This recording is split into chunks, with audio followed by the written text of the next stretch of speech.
Azamgarh times में आपका एक बार फिर से स्वागत है। चलिए जानते हैं आज के सभी मुख्य समाचार, ताजा टुडे ब्रेकिंग न्यूज, फटाफट बड़ी खबरों को। उससे पहले आपने इस वीडियो को लाइक नहीं किया है तो अभी लाइक कर दें। और हाँ, आप आजमगढ़ से किसी भी मोहल्ले, गांव, कस्बे से देख रहे हैं, वीडियो को आखिर तक जरूर देखें और कमेंट में आई लव आजमगढ़ जरूर लिखें। आजमगढ़ में प्रधानमंत्री आवास योजना के नाम पर ठगी, 2 गिरफ्तार, पुलिस ने दर्ज किया था मुकदमा, 80,000 निकालने का आरोप। जी हां, आजमगढ़ जिले की पुलिस ने प्रधानमंत्री आवास योजना में ठगी करने वाले 2 आरोपियों को गिरफ्तार किया है। इस मामले में पीड़ित ओम प्रकाश ने रानी की सराय थाने की पुलिस को शिकायती पत्र देकर आरोप लगाया कि मेरे गाँव के रहने वाले अवधेश सरोज और उसके साथी कैलाश पर्वत द्वारा पूर्व में किए गए एग्रीमेंट तोड़वाने और प्रधानमंत्री आवास योजना के तहत आवास दिलाने के नाम पर आजमगढ़ ले जाकर जबरन शराब पिलाकर हाईवे की जमीन रजिस्ट्री करा ली है। इसके साथ ही आरोपियों ने अंगूठा भी लगवा दिया और पीड़ित के खाते से 80,000 रुपए निकाल लिए गए। इस संबंध में पीड़ित की तहरीर पर मुकदमा दर्ज कर मामले की विवेचना शुरू कर दी गई, जिसके तहत आरोपियों की तलाश शुरू की गई है। आजमगढ़ में आज निकलेगी शराब की दुकानों की ई लॉटरी। देसी और अंग्रेजी शराब के लिए 7,940 लोगों ने किया है आवेदन। जी हां, आजमगढ़ जिले में देसी और अंग्रेजी कंपोजिट शराब के लिए 7,940 लोगों ने आवेदन किया है। इन सभी के भाग्य का फैसला आज निकल जाने वाली लॉटरी के बाद होगा। नई आबकारी नीति के तहत जिले के आबकारी विभाग में देसी विदेशी शराब, बियर, भांग और मॉडल शराब की 480 दुकानों के लिए 7,940 आवेदक लाइन में है। नए नियम के तहत एक व्यक्ति के नाम से 2 शराब की दुकानें आवंटित नहीं किए जाएंगे। आजमगढ़ में 300 करोड़ के प्रस्तावित टेक्सटाइल पार्क बनाने की मांग। जी हां, आजमगढ़ में सपा के विधान परिषद सदस्य शाह आलम उर्फ गुड्डू जमाली ने विधान परिषदों में बुनकरों की समस्याओं को उठाया है। विशेष पैकेज की मांग के साथ ही प्रधानमंत्री के नाम से 300 करोड़ की प्रस्तावित टेक्सटाइल पार्क को आजमगढ़ मंडल में बनाए जाने की मांग की है। विधान परिषद सदस्य जमाली ने आगे कहा कि कृषि के बाद हथकरघा उद्योग प्रदेश में सबसे अधिक रोजगार उपलब्ध कराने वाला कुटीर उद्योग है। बुनकर उत्तर प्रदेश के महत्वपूर्ण मुख्य अंग है। कहा कि बजट को बड़ा बताने वाले बुनकरों को देख क्या रहे हैं, बुनकरों के लिए दिल इतना छोटा क्यों है। कहा कि पहले जब मुलायम सिंह यादव मुख्यमंत्री थे तो बुनकरों की दुख दर्द को समझते थे, 70 रुपए में सामान्य रेट पर बिजली देते थे। अब वह खत्म कर दिया गया है। इसे खत्म करने के बाद, बड़ी मंथन करने के बाद इस सरकार में बुनकरों को अर्ध-हाफ 400 रुपए देना पड़ रहा है। उन्होंने कहा कि सपा सरकार में कई करोड़ रुपए लगाकर गजहड़ा में बना भी, लेकिन बड़ा दुर्भाग्य है कि आज तक डिपो चालू नहीं हो सका। आजमगढ़ में गैंगस्टर में वांटेड 4 आरोपी गिरफ्तार, 7 आरोपियों के विरुद्ध की गई थी गैंगस्टर की कार्यवाही, तलाश में जुटी थी पुलिस। जी हां, आजमगढ़ जिले के रानापार थाने की पुलिस ने गैंगस्टर में फरार चल रहे 4 आरोपियों को गिरफ्तार किया है। गिरफ्तार आरोपियों के कब्जे से तमंचा, कारतूस भी बरामद किया गया। इन आरोपियों पर गैंगस्टर की कार्रवाई की जा चुकी है। जिन आरोपियों पर गैंगस्टर की कार्रवाई की गई है, निशा तराना, हसीबन, निशात सहामा, हसरुन्निस और सूरज के विरुद्ध गैंगस्टर की कार्रवाई की गई। जिले में लगातार फरार गैंगस्टर की तलाश कर उन्हें गिरफ्तार किया जा रहा है। आजमगढ़ में चोरी की गई राधा कृष्ण की मूर्तियां पुनर्स्थापित। न्यायालय के निर्देश पर तहसीलदार और कोर्ट के वकीलों की मौजूदगी में स्थापित हुए राधा कृष्ण। जी हां, आजमगढ़ जिले की सगड़ी में अपर मुख्य न्यायिक मजिस्ट्रेट आजमगढ़ के आदेश पर 5 साल पूर्व चोरी की गई राधा कृष्ण की मूर्तियां राम वाटिका मंदिर अजमतगढ़ में तहसीलदार और न्यायालय के 2 वकीलों की देखरेख में पुनर्स्थापित की गई है। मंदिर संस्थापक के स्वजन श्याम मोहन गुप्ता और उनकी पत्नी स्नेहा गुप्ता ने वैदिक मंत्रों के बीच राधा कृष्ण की प्रतिमा की स्थापना कराई। दरअसल अजमतगढ़ नगर पंचायत के राम वाटिका में स्थित मंदिर से 2021 में राधा कृष्ण की मूर्तियां चोरी हुई थी और मूर्तियां चोरी होने से श्रद्धालु काफी मर्माहत थे। आजमगढ़ में अबू आजमी बोले, मेरे बयान को तोड़ मरोड़ कर पेश किया गया तो केशव प्रसाद ने कहा, सपा नेताओं के अंदर औरंगजेब की आत्मा घुसी है। जी हां, महाराष्ट्र के सपा विधायक अबू आजमी के औरंगजेब को लेकर दिए गए बयान पर सियासत गर्मा गई है। उन्होंने वीडियो जारी कर अपने बयान पर सफाई दी। अबू आजमी ने कहा, मेरे बयान को तोड़ मरोड़ कर पेश किया गया, जैसा कि हमने आपको कल बताया था। तो वहीं डिप्टी सीएम केशव प्रसाद मौर्य ने आज कहा कि अबू आजमी का बयान अत्यंत निंदनीय है। अखिलेश यादव को आजमी के खिलाफ तुरंत कार्रवाई करनी चाहिए। अब डिप्टी सीएम केशव प्रसाद मौर्य ने सपा नेताओं पर निशाना साधा। उन्होंने कहा कि सपा नेताओं में क्रूर मुगल शासक औरंगजेब की आत्मा घुस गई है। सपा सपा महाराष्ट्र इकाई के अध्यक्ष अबू आसिफ आजमी का बयान अत्यंत निंदनीय है। छत्रपति शिवाजी महाराज का अपमान देश बर्दाश्त नहीं कर सकता। सपा अध्यक्ष अखिलेश यादव को आजमी के खिलाफ तुरंत कार्यवाही करनी चाहिए।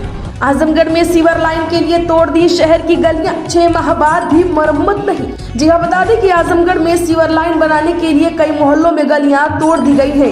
6 माह बीतने के बाद भी उनकी मरम्मत नहीं कराई गई। शहर के विभिन्न नालों से निकलने वाले गंदे पानी की पटखौली गांव में बने सीवरेज ट्रीटमेंट प्लांट तक पहुंचने के लिए हर मोहल्ले में सीवर लाइन बिछाई गई है। सीवर लाइन बिछ गए 6 माह से अधिक का समय बीत चुका है, लेकिन विभाग की उदासीनता के कारण मोहल्लों की टूटी सड़कों को अभी तक बनाया नहीं जा सका। इसके कारण लोगों को आवागमन में परेशानी हो रही है। बता दें कि आजमगढ़ शहर में 42 करोड़ 21 लाख रुपए की लागत से जनवरी 2022 से पटखौली में सीवरेज ट्रीटमेंट प्लांट का निर्माण किया गया है। आजमगढ़ में सरकारी स्कूल का सीसीटीवी कैमरा टूटा, प्रधानाचार्य ने छात्रों पर लगाया आरोप, कार्यवाही। जी हां, बता दें कि आजमगढ़ में पूर्व माध्यमिक विद्यालय निजामपुर सेनूरी का सीसीटीवी कैमरा तोड़ने के आरोप में प्रधानाध्यापक के शिकायती पत्र पर पुलिस ने छात्रों के खिलाफ कार्रवाई कर दी। इससे क्षुब्ध ग्रामीणों ने कलेक्ट्रेट पर धरना प्रदर्शन किया। छात्रों पर दर्ज एफआईआर को वापस लेने की मांग को लेकर जमकर नारेबाजी की, साथ ही मांग पूरी न होने पर आंदोलन की चेतावनी दी है।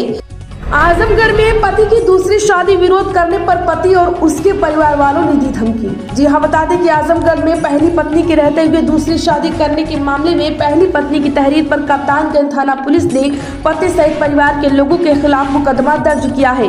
पीड़िता ने बताया कि पति के साथ विवाद के चलते उसके द्वारा भरण पोषण का मुकदमा दीवानी कोर्ट में दायर किया गया है। वर्तमान में मुकदमा विचाराधीन है। आजमगढ़ में जर्मनी, जापान और इसराइल में युवाओं को मिलेगी नौकरी। जी हां, बता दें कि एक बार फिर से आजमगढ़ में क्षेत्रीय सेवा योजना कार्यालय कौशल विकास मिशन के संयुक्त तत्वाधान में युवाओं को विदेश में रोजगार की पहल की गई है। जर्मनी, जापान और इसराइल जैसे देशों में नौकरी के लिए ऑनलाइन आवेदन कर सकते हैं। सहायक निदेशक सेवा योजना राम मूर्ति ने कहा कि जर्मनी, जापान और इसराइल में home care giver, assistant nurse, home patient care के 5000 पदों के लिए ऑनलाइन आवेदन 31 मार्च तक होगा। चयनित अभ्यर्थियों को 1,31,000 से 2,30,000 रुपए तक का वेतन मिलेगा। आजमगढ़ में मैन पावर की कमी से भी जूझ रहा जिले का फायर स्टेशन, 12 गाड़ियों के सहारे पार 54 लाख आबादी। जी हां, आजमगढ़ जिले की आबादी लगभग 54 लाख है। आग लगने पर बुझाने के लिए फायर स्टेशन के पास मात्र 12 वाहन है। इतना ही नहीं, फायर स्टेशन मैन पावर की समस्या से भी जूझ रहा है। 120 पदों के सापेक्ष में 61 फायरमैन ही यहाँ तैनात है। ऐसे में अगर जिले में आग लगी की घटना पर चुनौती पानी टेढ़ी खीर होगी। जिले की भौगोलिक स्थिति को देखें तो आग लगी की दृष्टि से देवरा क्षेत्र सबसे अधिक संवेदनशील माना जाता है। यहाँ जब आग लगती है तो पूरी की पूरी बस्ती ही साफ हो जाती है। देवरा क्षेत्र में आग पर काबू पाना सबसे बड़ी चुनौती देखी जा रही है। आजमगढ़ में एयरपोर्ट पर गार्ड की नौकरी के नाम पर ठगी, 3 किस्तों में लिए पैसे, पुलिस ने लिया संज्ञान। जी हां, आपको बता दें कि आजमगढ़ अहरौला क्षेत्र के फरीदपुर गांव निवासी युवक से एयरपोर्ट पर गार्ड की नौकरी के नाम पर रजिस्ट्रेशन और सिक्योरिटी चार्ज के नाम पर 3 किस्तों में 7,000 रुपए की ठगी का मामला सामने आया है। खुद को ठगे जाने का पता चलते ही युवक ने 1930 पर शिकायत दर्ज कराई है। फरीदपुर गांव निवासी विवेक मौर्य ने कहा कि 19 फरवरी को एयरपोर्ट पर सुरक्षा गार्ड के लिए ऑनलाइन आवेदन किया था, तो आप ऐसे लोगों के चक्कर में ना पड़े। आजमगढ़ में निजीकरण के खिलाफ बिजली कर्मियों ने किया फिर प्रदर्शन। जी हां, आजमगढ़ में सिधारी हार्डिल कॉलोनी परिसर में बिजली कर्मचारी संयुक्त संघर्ष समिति के तत्वाधान में निजीकरण के विरोध में बिजली कर्मियों ने आज फिर विरोध प्रदर्शन किया है। इस दौरान बिजली कर्मियों ने निजीकरण के खिलाफ आखिरी दम तक लड़ाई लड़ने का ऐलान किया। वक्ताओं ने कहा कि निजीकरण के लिए कई प्रावधानों को शिथिल कर दिया गया है। इससे यह स्पष्ट हो गया है कि निजीकरण की प्रक्रिया में भ्रष्टाचार चल रहा है। पावर कॉर्पोरेशन प्रबंधन निजीकरण का राग बंद कर दे और बिजली कर्मचारियों को विश्वास में लेकर सुधार की प्रक्रिया में लगे। आजमगढ़ में महाकुंभ से रोडवेज को 14 करोड़ 96 लाख रुपए की आय हुई। जी हां, प्रयागराज में संगम तीरे लगे महाकुंभ ने परिवहन विभाग पर भी अमृत वर्षा कर दी। महाकुंभ में 48 दिनों के भीतर निगम को आजमगढ़ परिक्षेत्र से करीब 14 करोड़ 96 लाख रुपए की आय हुई है। सबसे ज्यादा फायदा 5 प्रमुख स्नान पर्वों पर हुआ। भीड़ ऐसी उड़ी कि बसों के अंदर पैर रखने तक की जगह न मिली। महाकुंभ मेला के लिए 12 जनवरी से 28 फरवरी तक परिवहन निगम की बसें संचालित की गई। श्रद्धालुओं की संख्या को देखते हुए आजमगढ़ प्रक्षेत्र से 7 डिपो से परिवहन निगम की कुल 465 बसें लगाई गई थी। इस अवधि में निगम की 465 बसों ने कुल 15,716 फेरे प्रयागराज के लिए लगाए। इस प्रकार से कुल 30,40,440 की में बसें चली हैं।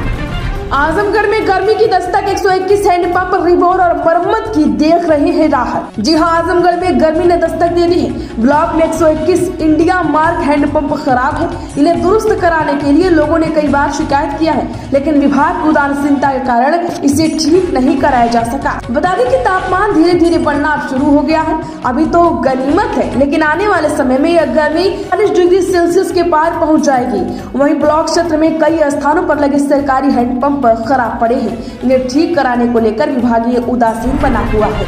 अब खत्म होगा सरपंच पतियों का राज। महिलाओं के लिए केंद्र ने शुरू की खास पहल। जी हां, अंतर्राष्ट्रीय महिला दिवस 8 मार्च से पहले मोदी सरकार ने पंचायती राज संस्थानों में निर्वाचित महिला प्रतिनिधियों की नेतृत्व क्षमता को मजबूत करने और उनके निर्णय लेने के कौशल को बढ़ाने के लिए एक विशेष अभियान शुरू किया है।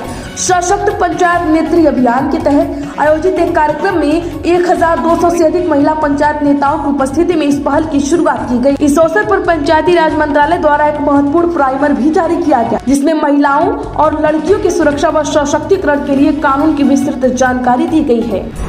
आजमगढ़ में फिर निकलेगा बोफोर्स घोटाले का जिन। भारत सरकार ने अमेरिका से मांगी नई जानकारी। जी हां, भारत ने अमेरिका को एक अनुरोध भेजा है, जिसमें 64 करोड़ रुपए के बोफोर्स घोटाले से जुड़ी महत्वपूर्ण जानकारी मांगी गई है। भारत सरकार के इस नए कदम से स्वीडन से 155 मिमी फील्ड आर्टिलरी गन्स की खरीद को लेकर राजीव गांधी की अगुवाई वाली कांग्रेस सरकार के तहत हुए इस घोटाले की जाँच को फिर से शुरू करने के संकेत के रूप में देखा जा रहा है।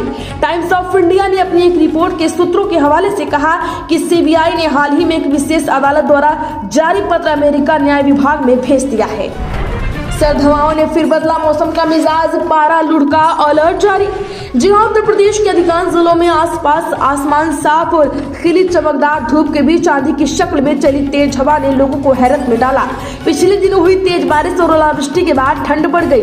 फिर तेज धूप के साथ तेज हवाएं चलने लगी। इसमें कई जिलों में पारा लुढ़क गया और आजमगढ़ में भी ऐसा कुछ देखने को मिला। धूल उड़ाती हवा ने राहगीरों की मुश्किलें बढ़ा दी। पश्चिमी दिशा से चली तेज हवा के चलते तापमान में काफी कमी आई है।